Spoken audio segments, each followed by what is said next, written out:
Hello friends. कैसे हैं आप सब? आशा करता हूँ आप सब अच्छे से होंगे।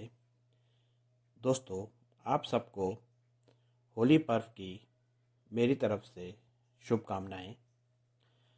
आज की कहानी आपकी मांग पर लिखी हुई है। आज की कहानी सुंदर की कहानी का अंतिम भाग है, जिसमें आप सुंदर की ज़िंदगी में आए बड़े बदलाव के बारे में जानेंगे। उम्मीद करता हूँ आपको मेरी ये कहानी भी पसंद आएगी। जिन दोस्तों ने इस कहानी के पहले भागों को नहीं पढ़ा है, वो पहले के 2 भाग भी पढ़ लें। तो आइए कहानी की शुरुआत करते हैं।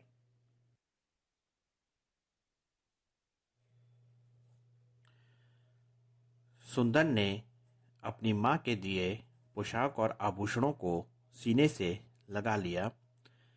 सुंदर को जानने वालों को जब सुंदर का सुंदरी बनकर नृत्य करने के पीछे के कारण का पता चला, तो उन सब ने सुंदर की बहुत तारीफ की। इस कार्यक्रम के बाद से सुंदर को जानने वाले लोग उसे एक भरतनाट्यम नृत्यांगना के रूप में जानने लगे थे। सुंदर की माँ को भी एक नृत्यांगना के रूप में अब पहचान मिलने लगी थी। अपनी और माँ की पहचान बनते देख सुंदर बहुत खुश था। इसी प्रसिद्धि के कारण सुंदर ने अपनी पढ़ाई समाप्त करने के बाद नृत्य की दुनिया में अपना नाम करने का सपना देखना शुरू कर दिया था। उसे नृत्य की दुनिया में अपना सुंदर भविष्य दिख रहा था। सुंदर अपनी पहचान के साथ साथ माँ को भी नृत्य की दुनिया में पहचान दिलाना चाहता था। सुंदर के सुंदरी बनकर नृत्य करने की बात सुंदर के पिताजी को भी पता चली। उन्होंने इस बात को सुंदर का माँ के प्रति प्यार के रूप में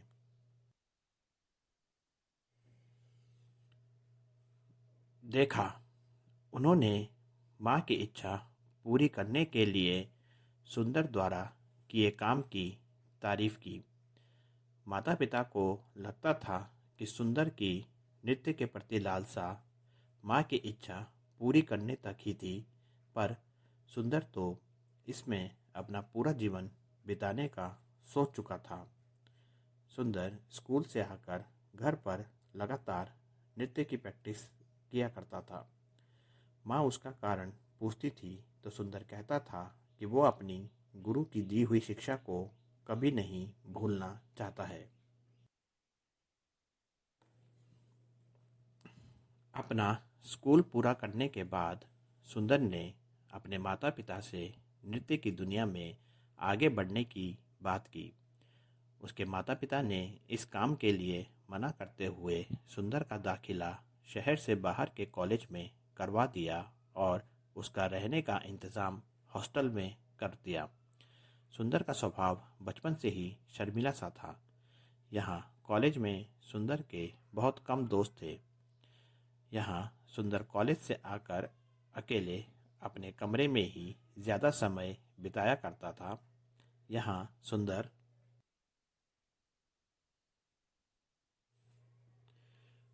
को अपने नृत्य की प्रैक्टिस करने के लिए ज़्यादा समय तो नहीं मिल पाता था, फिर भी सुंदर कभी कभी नृत्य की प्रैक्टिस करने के लिए समय निकाल ही लेता था।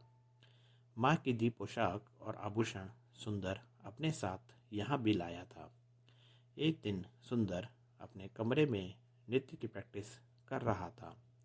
सुंदर को नृत्यांगना के रूप में कॉलेज के कुछ लड़कों ने देख लिया। सुंदर के शर्मीले स्वभाव के कारण उसके कॉलेज के दोस्त उसका मजाक उड़ाया करते ही थे। इसके बाद से उन्होंने सुंदर को बहुत परेशान करना शुरू कर दिया। ये बात कॉलेज की प्रधानाचार्य तक भी पहुंची। उन्होंने सुंदर से उसके माता पिता को कॉलेज में बुलाने को कहा। माता पिता सुंदर से इस बात को लेकर बहुत नाराज थे। कॉलेज की प्रधानाचार्य ने इसे सुंदर की पहली गलती मानते हुए उसे क्षमा कर दिया। उस दिन के बाद से सुंदर तनाव में था, जिसका असर उसकी पढ़ाई में भी दिख रहा था। एक दिन सुंदर ने दैनिक अखबार में एक नृत्य कार्यक्रम का विज्ञापन देखा, जो कुछ दिन बाद होने वाला था। सुंदर के मन में नृत्य की लालसा थी ही। उसने नृत्य में भाग लेने का पक्का मन बना लिया। सुंदर ने वहां जाकर सुंदरी नाम लिखवाया और कार्यक्रम में हिस्सा ले लिया। सुंदर ने फिर से नृत्य की प्रैक्टिस करना शुरू कर दिया, पर अब वह यह काम पूरी सावधानी से करता था। कार्यक्रम रात 9 बजे से होना था। सुंदर के लिए सबसे बड़ी परेशानी यह थी कि वो हॉस्टल से नृत्यांगना के रूप में कैसे बाहर जाए। इसलिए सुंदर शाम को ही अपने हॉस्टल से बाहर चला गया। सुंदर ने एक सुनसान जगह पर अपना नृत्यांगना का रूप बनाया और कार्यक्रम में पहुंच गया। सुंदर की नृत्य के प्रति सच्ची लगन थी। उसने बहुत ही अच्छा नृत्य किया और उस नृत्य के लिए सुंदर को पुरस्कृत भी किया गया। सुंदर वापस आया तो उसको लगा था कि हॉस्टल में सब सो गए होंगे, इसलिए वह नृत्यांगना के रूप में ही अपने कमरे में जा रहा था। तभी कुछ लड़कों ने सुंदर को देख लिया। उन्होंने वहां और लड़कों को बुला लिया। सुंदर डर गया और वहां से भागकर तुरंत अपने कमरे में आ गया।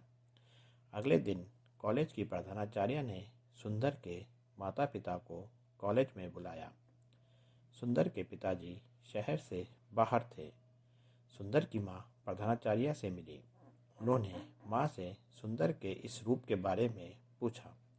माँ ने उनको सब बता दिया। प्रधानाचार्य को सुनकर अजीब लगा। उन्होंने माँ से कहा कि वो सुंदर को अब हॉस्टल में नहीं रहने देंगी, इसलिए वो उसे यहाँ से ले जाएं। माँ सुंदर को लेकर घर आ गई। माता पिता सुंदर से नाराज थे। माँ ने कहा कि अगर उन्हें पता होता कि सुंदर ऐसा करेगा तो वो कभी उसको अपनी इच्छा नहीं बताती। माँ ने सुंदर से कहा कि यदि वो ऐसा करेगा तो सब लोग उसका पूरी जिंदगी मजाक बनाते रहेंगे। सुंदर ने माँ को समझाने की कोशिश की कि वो नृत्य के बिना नहीं रह सकता है। सुंदर ने अपने मन को अब समझा लिया था कि यदि उसने नृत्य की दुनिया में सफल होना है तो उसको लोगों की बातें सुननी ही पड़ेंगी। वो इसके लिए तैयार था। इसकी शुरुआत करने के लिए उसको अपने कॉलेज में होने वाले वार्षिक महोत्सव का इंतज़ार था। सुंदर ने समाज का सामना करने के लिए अपने कॉलेज के वार्षिक महोत्सव में सुंदरी के रूप में नृत्य करने की बात माँ से कही। माँ तैयार तो नहीं थी, पर उन्होंने उसे मना भी नहीं किया। सुंदर ने सुंदरी के रूप में नृत्य करने की बात कॉलेज की प्रधानाचार्य से की। वह भी देखना चाहती थी कि सुंदर की माँ ने जो बात सुंदर को लेकर कही थी वो कितना सही थी। उन्होंने सुंदर को इसकी आज्ञा दे दी। कार्यक्रम के दिन सुंदर को लगा था कि माँ खुद उसको तैयार करेंगी, पर इस बार माँ ने ऐसा नहीं किया। सुंदर अपने मन को अब समझा चुका था। सुंदर खुद से इतने अच्छे से तैयार हुआ था। माँ भी देखकर हैरान थी। ये सुंदर की लगन ही थी। कॉलेज में अपने पूरे विश्वास के साथ सुंदर ने नृत्य किया। सब हैरान थे कि एक लड़का नृत्यांगना के रूप में कैसे इतना अच्छा नृत्य कर सकता है। यह नृत्य सुंदर के जीवन में बहुत बड़ा बदलाव लाने वाला था। इस कार्यक्रम की चर्चा पूरे शहर में होने लगी। सुंदर को अब सब पहचानने लगे। अब बहुत से आयोजक सुंदर को अपने कार्यक्रम में आमंत्रित करने लगे थे। देश विदेश में भी सुंदर का नाम हो गया था। अपनी ख्याति का श्रेय सुंदर अपनी माँ को देता था। जो लोग सुंदर पर हंसा करते थे वो ही अब सुंदर को अपना दोस्त बताकर खुद पर गर्व महसूस करते थे। सुंदर के माता पिता नाराज तो थे, पर अपने बच्चों की ख्याति से कोई माँ पिता दूर नहीं रह सकते। अपने बच्चे की ख्याति पर उनको भी गर्व था। सुंदर को भी अब अपना सुंदरी रूप ही पसंद आता था, क्योंकि सुंदर का ज़्यादा समय अब नृत्यांगना के रूप में बीतता था। अपनी नृत्य की प्रैक्टिस भी सुंदर लगातार करता था। कभी कभी माँ भी उसकी उसमें मदद कर देती थी। सुंदर का पुरुष रूप अब नाम मात्र का रह गया था। सुंदर को जानने वाले उसे अब सुंदरी के नाम से ही ज़्यादा पुकारा करते थे।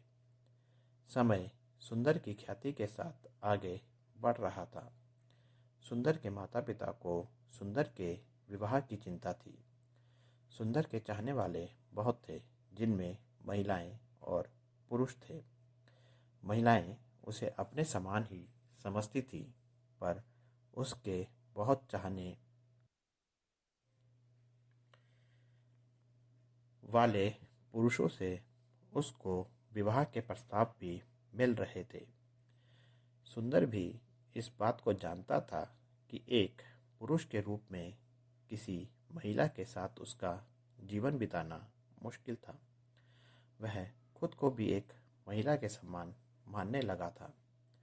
वह नृत्य को भी दुनिया में आगे बढ़ाना चाहता था, और ऐसा वह अपने पुरुष रूप के साथ नहीं कर सकता था। इसलिए सुंदर ने अपने पुरुष रूप को पूरी तरह से महिला के रूप में ढालने का विचार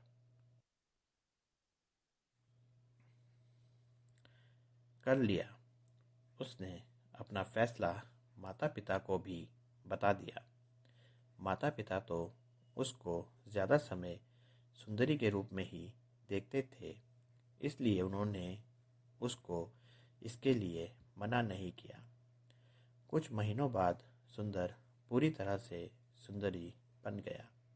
नृत्य के साथ साथ सुंदरी ने अब नृत्य सिखाने का काम भी शुरू कर दिया, जिसमें उसने अपनी गुरु माँ को भी शामिल कर लिया।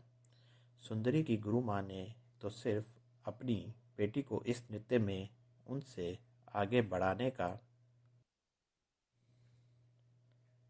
सपना देखा था, पर सुंदरी ने तो कई बच्चियों को इस नृत्य में अपने से आगे बढ़ाने का सपना देख लिया था और उस सपने को पूरा करने में लग गई थी।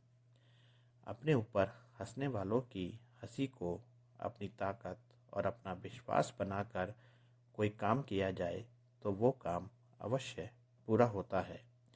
सुंदरी ने इसको साबित कर दिया। कहानी कैसी लगी दोस्तों आपको कमेंट सेक्शन में बताइएगा। अगर आपने अभी तक हमारे अपने चैनल को सब्सक्राइब नहीं किया है तो आप हमारे अपने चैनल को सब्सक्राइब कर लीजिए, जिससे आपको नई कहानी का नोटिफिकेशन सबसे पहले मिल सके। कहानी को लाइक और शेयर कीजिए। मिलते हैं नई कहानी के साथ जल्दी ही। आपका अपना नयन भास्कर।